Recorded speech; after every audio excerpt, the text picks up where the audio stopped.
언젠가 제가 미술관에 대한 생각이 좀 바뀌어졌던 기회가 있었습니다. 여러분, 저는 그림을 잘 볼 줄을 모릅니다. 그리고 이렇게 그림에 대해서 초에도 깊지도 못할 뿐만 아니라 깊기는커녕 사실 그림의 글자도 잘 모릅니다. 그래서인지 저는 미술관 가는 것을 그렇게 즐겨하지도 않고 또 그리고 자주 한 적도 없습니다. 그런데 언젠가 한번 제가 레오나르도 다빈치의 그 모나리자 그 진품을 본 적이 있었습니다. 당연히 그림을 볼 줄 모르니까 내가 모나리자 다빈치의 레오나르도 다빈치의 그 모나리자 그림을 본다고 해서 뭘 느낄 수 있을까 하고 그 그림을 봤는데 그때 한 가지 참 중요한 점을 알게 되었습니다. 참 신기하게도 그 모나리자의 그림을 어느 각도에서 보든지 간에 그 여인이 저를 보고 있는 듯한 그런 인상을 받은 거였었어요. 그래서 신기해서 그 앞에서 좌에서 우를 몇 번 왔다 갔다 했어요. 그런데 그 눈동자가 저를 따라다니는 게 아니겠습니까? 그때 제가 느낀 게 있다면 이 모나리자 이 작품에는 생명이 담겨져 있구나 하는 것을 그때 처음으로 느꼈습니다. 사람들이 왜 그 그림을 그토록 열광하는지 또 그리고 그 그림을 감상하려고 하는지 사실상 지금도 잘 모릅니다만 제가 한 가지 그 그림을 통해서 깨달은 것이 하나가 있다면 그 그림에는 생명이 있구나. 그리고 사람들이 그 그림을 보기 위함은 바로 그 생명과 그 레오나르도 다빈치의 영감을 소유하고 또 느끼고 감상하기 위함이 아닐까 하는 것을 아주 조금 느낄 수가 있었습니다. 제가 목사로서 제 안에 어떤 갈망이 있었는지도 그날 처음 좀 느꼈던 것 같습니다. 제 안에는 생명, 이 두 가지 단어가 제 안에는 있었고, 그리고 나는 교회 안에서도 그리고 그리스도인들에게서도 이 생명을 보기를 원하는구나 하는 것을 그때 처음으로 한번 느꼈던 것 같습니다. 교회가 크든지 교회가 작든지 상관이 없이 그리스도인이라면 예수님의 생명이 있고 그리고 살아있는 교회만 있다면, 또한 그런 교회를 섬길 수만 있다면 얼마나 귀한 일인가 하는 생각이 들었습니다. 세례 요한이라고 하는 인물은 예수님께서 태어나기 6개월 전에 먼저 태어난 사람이었습니다. 순전히 예수를 위해서 먼저 와서 준비했던 그러한 역할을 했었던 사람입니다. 세례 요한이 사람들을 수없는 사람들의 구름대 같은 사람들을 끌고 다니면서 사람들이 모여들면서 그들에게 세례를 베풀고 있다고 여겨질 때에 이것을 시기했었던 바리새인들이 진상조사단을 꾸려서 바로 세례 요한에게 보냈습니다. 요단강에서 세례를 베풀고 사람들이 수없이 모여든으로 인해서 자신들의 기득권을 위협받고 있다고 생각했던 모양입니다. 그래서 그들이 단도직입적으로 이 세례 요한에게 물었던 질문은 네가 누구냐? 라고 하는 질문이었습니다. 네가 누구냐? 그 당시 세례 요한의 인기는 절정에 달했습니다. 400년 동안 사실 그 공백기를 깨고 그리고 어느 날 갑자기 혜성과 같이 나타난 사람이었습니다. 사막에서 석청을 먹는다, 가죽 털옷을 입었다라고 하는 소문을 듣고서는 그에게 영감이 있다라는 이야기를 듣고서는 사람들이 구름대같이 모여들었습니다. 그때가 이스라엘은 로마의 지배하에 있었던 시대였었죠. 나라의 회복이 간절히 열망되어지던 그러한 시대에 살고 있었고 종교인들도 그를 주목하기 시작했습니다. 왠지 모르게 자신들의 기득권이 위협당하고 있는 그런 상황 가운데서 저분이 과연 메시아가 아닐까? 심지어는 그를 걸어서 네가 그 선지자냐? 라고 했었을 때에도 그는 이 세례 요한이 그런 이야기를 들을 만큼 사실상 그에게 있어서는 사람들에게 있어서 중차대한 관심과 그리고 주목을 받았던 사람이었었죠. 그때 그의 답변이 뭐였는지 여러분 아시겠습니까? 이사야가 말할 때에 주의 길을 예배하고 광야에서 외치는 자의 소리다 라고 하면서 자기 자신을 소리에 불과한 자라고 표현하고 있는 것을 보게 됩니다. 예비자라고 했고 그리고 길을 닦는 자라고 했습니다. 나는 물로 세례를 주지만 앞으로 내 뒤에 오실 이는 성령으로 세례를 줄 거라고 말씀하고 있습니다. 그리고 나는 그의 신들매를 풀기도 감당치 못한다 라고 말을 했습니다. 이 말을 정리해서 보자면 한마디로 요약해서 나는 주연이 아닙니다. 주연은 내 뒤에 오시는 분입니다. 라는 이야기였던 것이죠. 여러분, 세례 요한에게 너는 누구냐라고 했었을 때 그가 나는 조연입니다. 그리고 내 뒤에 오신 이가 주연입니다. 라고 말했던 그 의미가 뭐라고 생각되어지십니까? 사실 우리는 하나님의 형상으로 창조된 그러한 사람들입니다. 우리의 모양은 물론이고 우리의 하는 생각과 우리의 행동 그리고 삶 전체가 하나님을 닮아서 참으로 아름답게 창조된 그러한 모습들이 여러분과 나의 모습이었습니다. 그런데 어느 날 아담과 하와가 선악과를 따먹고 나서는 그리고 하나님의 말씀을 거역함으로 범죄하는 순간 우리의 하나님의 형상을 잃어버리고 상실하고야 말았습니다. 그때부터 세상에 우리처럼 아름답게 만들었던 그 인물들이 그런 마음들과 그런 하나님의 형상들이 악한 존재가 되었습니다. 아주 추한 존재가 되었습니다.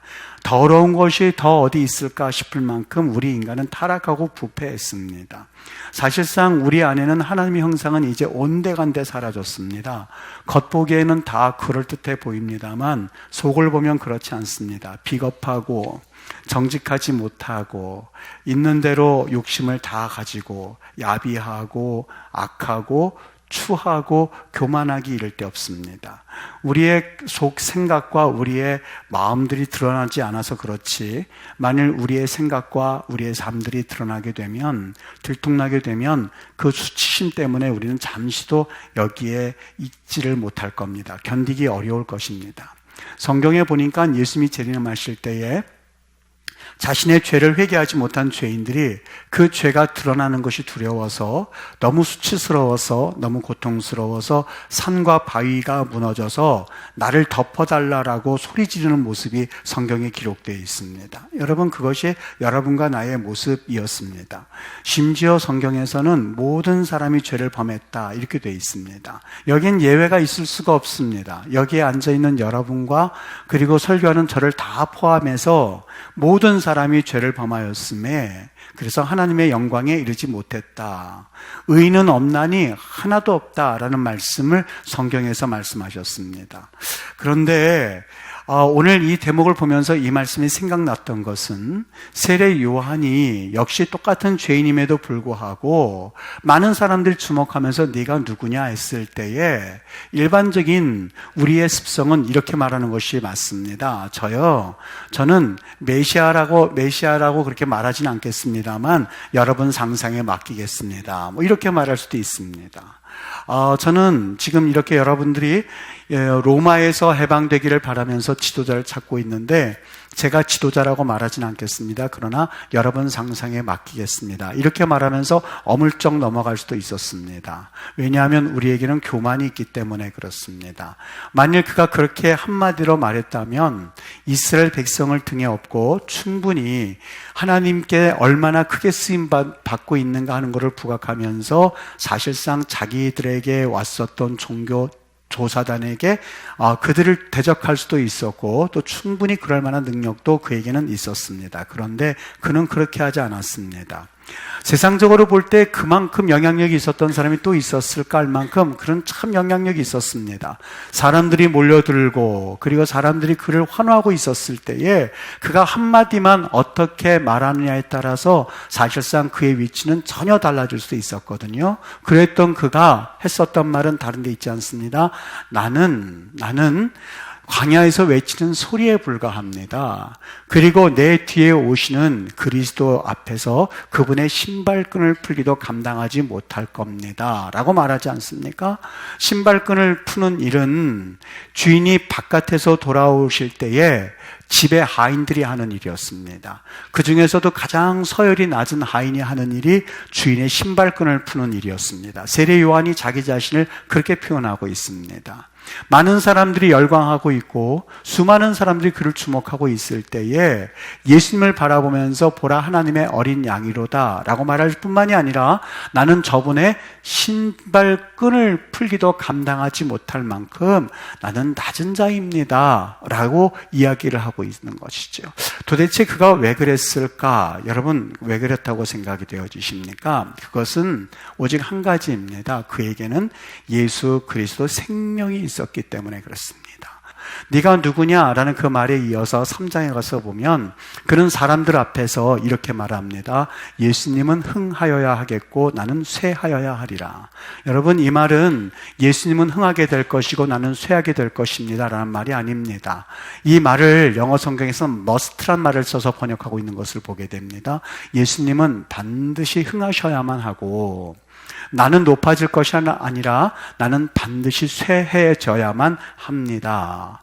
예수님께서는 더더욱 더 위대해지셔야만 하고 나는 온데간데 사라질 뿐이어야만 합니다.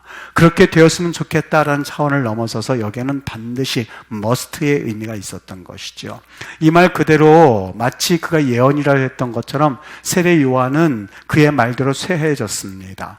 의붓딸, 헤롯 왕의 의붓딸 살로메가 춤을 추자 나라의 절반이라도 주겠다는 약속을 했었던 헤롯은 그 살로메가 어머니의 명을 쫓아서 목을 달라, 세례 요한의 목을 달라 하는 요청에 못 이겨서 세례 요한을 처형함으로써 사실상 세례 요한은 순교의 길을 걸었던 선지자였습니다. 여러분, 세례 요한이 적당하게 타임만 했더라면 그는 그렇게 죽지 않았을 겁니다. 적당하게 타임만 했더라면 이 땅에서 부귀 영화는 물론이요 편안한 삶과 그리고 영광도 그에게 따랐을지도 모릅니다. 그런데 그는 그렇게 살지 않았습니다. 왜인 줄 아십니까? 그에게는 생명이 있고 예수에 대한 혼이 담겨져 있고 예수에 대한 열망이 담겨져 있고 그에게는 생명이 있고 그의 삶을 다 드려도 좋겠다라고 하는 분명한 그의 목표가 있었기 때문에 그에게 있어서는 참 감사한 일일 겁니다. 많은 이들이 이제는 기독교가 사실 쇠퇴하고 있습니다. 그리고 기독교가 침체되고 있습니다. 라고 하는 그런 이야기를 종종 합니다. 저도 그런 이야기가 정말일까 해서 때로는 답답할 때가 많이 있습니다만 하나님께서 그 마음을 위로라도 해주듯이 요즘에서는 주위에 새로운 하나님의 사람들을 자꾸자꾸 보게 하시는 것을 느낄 수 있었습니다. 침체되어지고 그리고 이제는 과연 한국 기독교에 희망이 없나라고 할 때쯤에 사실 눈에 보이는 그런 복은 가지고 있지는 않지만 어마어마한 하나님의 일들을 감당하고자 마치 자동차가 그 경주장 앞에서 부릉부릉부릉 하는 것처럼 명령만 하시옵소서 하나님 저희가 뛰어나가겠습니다 하는 젊은이들과 그런 사람들을 얼마나 자주 보게 하는지 가슴이 벅찹니다. 여러분, 제가 이번 주에 무슨 카톡을 받았는지 아십니까? 저는 잊어버렸습니다. 그런데 이런 카톡을 받으면서 몇 년 전 일이 생각이 났습니다. 여러분 한번 들어보시죠. 이분은 누구냐면 코스타 국제본부의 유인근 목사님이시고 그리고 김상철 목사님이라고 이제 부활 영화를 만들어서 이 기독교 지금 문학에 큰 반향을 일으키고 있는 목사님 중에 한 분입니다. MBC 방송국이 여러분들이 잘 알고 있는 것처럼 기독교에 대해서 그렇게 우호적이지는 않습니다만 그러한 분위기 가운데서 기독교의 어떤 다큐멘터리를 이 공중파 방송으로 올렸던 분들이고 그리고 기독교 신의회에서 많은 그러한 기도하는 인물들과 함께 교제를 가짐으로써 하나님 앞에 이제 헌신되이 살아가는 분들인데 이분들은 부산 성시와 운동의 주역이기도 했습니다. 하나님 앞에서 얼마나 놀라운 일을 감당하고 있는지 그들은 가진 것은 아무것도 없는 것 같습니다만 하나님께서 우후죽순처럼 하나님 앞에 귀하게 서 있는 이들이 자꾸 나와서 하나님의 일을 감당하는 것을 보는데 그분들이 저에게 이런 카톡을 보내왔는데 한번 읽어드릴 테니까 여러분 들어보시길 바랍니다. 이 목사님의 깊은 마음과 배려가 이미 피부로 느껴질 만큼 감사합니다. HANDA 솜 SOM 한다솜이라는 새로운 도전을 하는 시간에 하나님께서 목사님과 연결시켜 주셨다는 것을 느끼게 됩니다. 2, 3년 전에 목사님께서 잠시 말씀하신 그 말씀이 저희에게 비전을 가지게 될 줄이야 정말 몰랐습니다. 그리고 목사님과 다시 이러한 일로 새로운 관계가 형성되어져가는 모든 과정이 저에게는 놀랍고 신기할 따름입니다. 첫 번째 사역의 단추를 열어주는 길에 뜨거운 열정으로 함께 뛰고 있다고 생각될 정도로 저희를 배려해주고 길을 열어주시는 모든 것에 정말 감사 가득합니다. 하나님께서 목사님을 학문으로 훈련시키시고 배우게 하신 것처럼 하나님의 때와 시기에 귀히 사용하실 거라고 저는 믿습니다. 또한 저도 그 일에 함께 동역자가 되어서 선한 통로와 함께 동행이 되기를 간절히 간구합니다. 할렐루야 하고 마쳤습니다. 여러분, 비록 젊은 목회자들이고 이제 하나님 앞에서 쓰임받기를 소원하는 그런 이들이 주위에선 곳곳에 있는데 그들에게는 사실 어떤 에너지 근원이 없을 때가 있습니다. 힘이 들 때도 있고 어려울 때도 있습니다만 하나님의 생명이 가득 차서 이제 하나님 말씀만 하시옵소서, 저희들이 이 한 목숨 바쳐서 주님 나라와 그 일을 위해서 일하겠습니다 하는 젊은이들을, 그런 목사들을, 또한 그런 하나님의 사람들을 곳곳에 심겨두어서 일을 하고 계시는구나 하는 것을 느낄 수가 있었습니다. 여러분, 그 사람들이 사실상 시대마다 하나님께서는 얼마나 곳곳에 심어두었는지 모릅니다. 아방 시대의 모든 것들이 이제는 다 회파가 되었고 여호와의 단이 무너졌습니다. 이제는 끝났습니다 할 때에 하나님께서 귀한 사역자 한 명을 예비시켜 두셔서 이스라엘 백성들에게 이런 말을 듣게 해주었습니다. 엘리야가 모든 백성에 가까이 나가 이르되 너희가 어느 때까지 둘 사이에서 머뭇머뭇하려느냐? 여호와가 만일 하나님이면 그를 따르고 바알이 만일 하나님이면 그를 따를지니라 라고 담대 외치면서 여호와 신앙에 대한 불을 쏘시게 역할을 했었던 사람이 바로 엘리야였습니다. 이제 이스라엘 백성은 다 끝이 났습니다. 하만이라고 하는 저 권력자에 의해서 이제 우리 이스라엘 민족은 모든 것이 다 끝났습니다. 어서 피할 길을 예비하십시오라고 하면서 사람들이 방황하고 있을 때에 한 인물을 준비시켜 놓으셨는데 그 인물이 이스라엘 백성들 향해서 하는 말씀을 들어보십시오. 당신은 가서 수산에 있는 유다인을 다 모으고 나를 위하여 금식하되 밤낮 3일을 먹지도 말고 마시지도 마소서 나도 나의 시녀와 더불어 이렇게 금식한 후에 규례를 어기고 왕에게 나아가리니 죽으면 죽으리이다 라고 하는 그 한마디로 인해서 사실상 그 민족이 살아났고 그 민족이 운명을 달리했던 것을 우리는 성경을 통해서 볼 수 있지 않습니까? 여기 세례 요한을 여러분 보십시오. 당신이 누구냐라고 했을 때에 나는 메시아라고 말하지 않습니다만 당신들이 판단해 보십시오 라고 말하지 않습니다. 그는 담대하게 말합니다. 나는 그리스도가 아닙니다. 엘리야도 아닙니다. 그리고 그 선지자, 메시아를 말합니다. 나는 그 선지자도 아닙니다. 여러분, 요즘 시대에 서로 자기 PR하고 자기를 높이고 그리고 자기가 내가 누구네 라고 말하고자 하고 싶어하는 그러한 시대에 여기 세례 요한은 말합니다. 나는 엘리야도 아닙니다. 나는 그리스도도 아닙니다. 나는 그 선지자도 아닙니다. 단지 광야에 외치는 소리에 불과합니다. 여기 소리라고 하는 말을 담아서 외친 후에 소리는 사라지는 게 소리의 특징입니다. 여기서 담겨져 있는 말, 여기에 담겨져 있는 그 소리의 메시지는 예수 그리스도입니다. 소리는 한 번 뱉으면 없어지지만 그 메시지는 남아있는 것이 메시지의 특징입니다. 그가 그렇게 말하고 있습니다. 나는 광야에 외치는 소리입니다. 예수에 관해서 외치고 예수에 관해서 말하고 그리고 나는 사라지는 소리에 불과합니다 라는 그의 말을 한번 여러분 가만히 생각해 보십시오. 그에게 어떤 마음이 있었기에 이런 말을 하게 하였을까? 그에게는 예수가 복이라고 하는, 그에게는 예수가 나의 생명이라고 하는 분명한 메시지가 그 안에 담겨져 있었습니다. 사도 바울을 보십시오. 그는 입만 열면 예수가 튀어났던 사람입니다. 베드로는 예수님입니다 라는 그 말 한마디만 듣고도 바닷물로 뛰어들었던 사람입니다. 예수의 영이 있는 사람, 예수의 영으로 충만한 사람들, 예수의 혼이 담겨져 있는 사람들은 살아가는 방식과 그들이 살아가는 말이 다릅니다.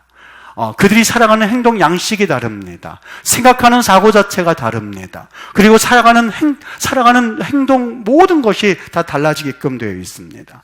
저는 한 주간 동안에 이 세례 요한의 말씀을 잠시 묵상해 보면서 여러분들에게 우리 하나님께서 강력하게 도전하고 싶어 하시는구나 하는 것을 느꼈습니다. 여러분, 왜 살아가십니까? 여러분에게 정말 나는 이 깃발 하나만 흔들면 나는 만족해 라고 하는 그 깃발이 있습니까? 그리고 그 깃발은 도대체 무엇이라고 생각을 하십니까? 많은 사람들이 수천 년 동안 그저 나 하나 살기 위하여서 내가 직장 다니는 이유, 그리고 내가 공부하는 이유, 내가 출세하고자 하는 이유가 오직 나 하나 좀 한번 살아보겠다고 모든 수천 년 동안 사람들이 살아왔습니다. 여러분, 그러한 길을 계속해서 걸어오는 그러한 역사 가운데서 그 중에 원아부댐, 그 중에 한 사람이 되시겠습니까? 아니면 역사를 거슬러서 생명이 있어서 정말 나는 광야에 외치는 소리입니다. 나는 소리에 불과합니다. 나에게는 진정한 메시지가 있는데 그분은 바로 예수 그리스도입니다. 라고 하는 그런 흔들 깃발을 가지고 살아가는 분들입니까? 라고 하는 것을 성경에서 강력하게 도전한다는 사실입니다. 여러분 정말 주를 위해서 봉사한다고 생각하십니까? 아니요, 그렇지 않습니다. 제가 누누이 말씀을 드리지만 우리 하나님은 거지 하나님이 절대 아니라고 하는 사실을, 누구가 없어서 일을 하지 못하고 누가 있기 때문에 일을 하고가 아닙니다. 내가 주를 위해서 일한다니요, 그런 말이 어디 있겠습니까? 내가 주를 위해서 일하는 것이 아니라 주님께서 주님의 일을 위해서 나를 통해서 일하시는구나 라고 하는 고백이 있어야지요. 그리고 그 열매가 열려졌을 때 내가 기도해서 내가 주의 일을 해서 열매가 열려진 것처럼 착각하지 않을 수 있는 유일한 방법이 있다면, 내가 주의 일을 하기 위함이 아니라 주님께서 일하시는데 나를 통하여서 주님의 일을 감당하시기에 내가 쓰임받는 것에 감사하고, 나를 써주신 것에 흥분하고, 나를 써주셨다는 사실에 감격할 수 있는 것, 이것이 바로 하나님의 사람들의 살아가는 방법과 이유가 되지요. 여러분은 어떻게 하나님 앞에 쓰임받고 있습니까? 가만히 생각해 보면 비록 저에게는 가진 것은 없습니다만 그래도 다른 사람에게는 없다고 여겨진 것들이 혹 저에게도 한 가지 있는 것 같습니다. 여러분들도 마찬가지예요. 다른 사람에게는 없다고 여겨진 것들을 한 가지씩은 가지고 계실 겁니다. 하나님께서 만일 우리에게 그 헌신을 요구하실 때에 여러분 정말 세례 요한이 나는 소리에 불과합니다. 그리고 그의 목을 내놓았던 것처럼 여러분들은 과연 그것을 내놓을 자신이 있으십니까? 이것은 심각한 주님의 도전입니다. 누구에게나 주시는 하나님의 도전입니다. 듣기를 원하시는 도전입니다. 한 주간 동안에 이 말씀을 묵상하면서 얼마나 행복했는지 모릅니다. 말씀 피리를 불어도 춤추지 않는 이 시대에 살아가고 있습니다. 말씀을 들어도 저 말씀은 나와는 상관이 없어. 저 말씀은 나에게 아무런 감동도 없어. 그리고 내가 살아가는 모습과 내 방법은 그저 내가 편하기 때문에 나는 아무런 감각이 없어 라고 하는 그러한 시대에 우리가 살아가고 있거든요.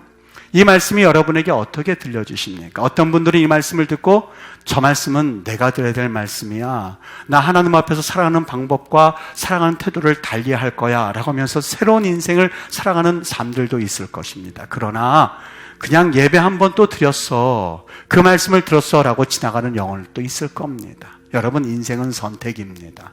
하나님께 분명하게 헌신하고 쓰임받을 수 있는 삶으로 들어가는 삶, 내가 살아도 주를 위해서 살고 죽어도 주를 위해서 죽겠다고 그렇게 고백했었던 사도 바울의 고백이 생각나는 이때에 여러분 우리의 살아가는 목적과 이유는 오직 한 가지여야만 합니다.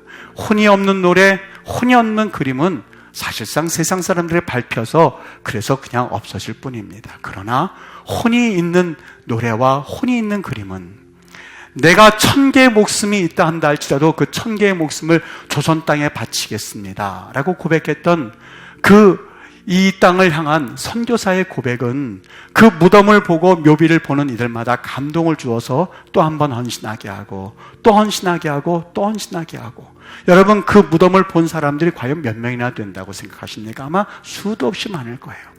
그 중에서 하나님 앞에 그 마음을 감동받은 사람들이 헌신하고 헌신했을 때에 저는 그 기도가 충분히 응답되었고 앞으로도 응답될 줄 믿습니다. 한 사람이 하나님 앞에 예수의 혼을 가지고 내가 1000개의 목숨을 가지고 있다면 조선에 드리겠습니다 했던 고백하였더니 하나님 앞에 그 묘비 앞에서 내가 그 생명 되겠습니다, 내가 그 생명 될 것입니다, 미래의 후손들도 또 그런 고백을 하게 될 것입니다. 그 기도는 응답이 되겠죠. 주님 앞에 여러분 결단했으면 좋겠습니다. 그냥 매일같이 답습하는 마치 다람쥐가 쳇바퀴를 돌듯이 그냥 그런 생활을 우리는 살아갈 수 있도록 만들어진 존재가 아닙니다. 너무 소중하게 하나님께서 우리를 십자가에서 피를 흘려서 죽기까지 사랑하셔서 만들어진 존재입니다. 눈에 보이는 그 복을, 그것을 바라보면서 살라고 그냥 주신 그런 인생이 아닐 겁니다. 하나님 앞에 이 말씀이 여러분의 심령을 그리고 여러분의 영혼을 다시 한번 적셔주셔서 주님 앞에 새롭게 살아갈 수 있는 은혜의 사람들, 성령의 사람들, 하나님 앞에 쓰임받는 거룩한 믿음의 사람들, 무엇보다 예수의 생명을 담아가지고 살아가는 귀한 백성들 되시기를 예수님의 이름으로 축복합니다.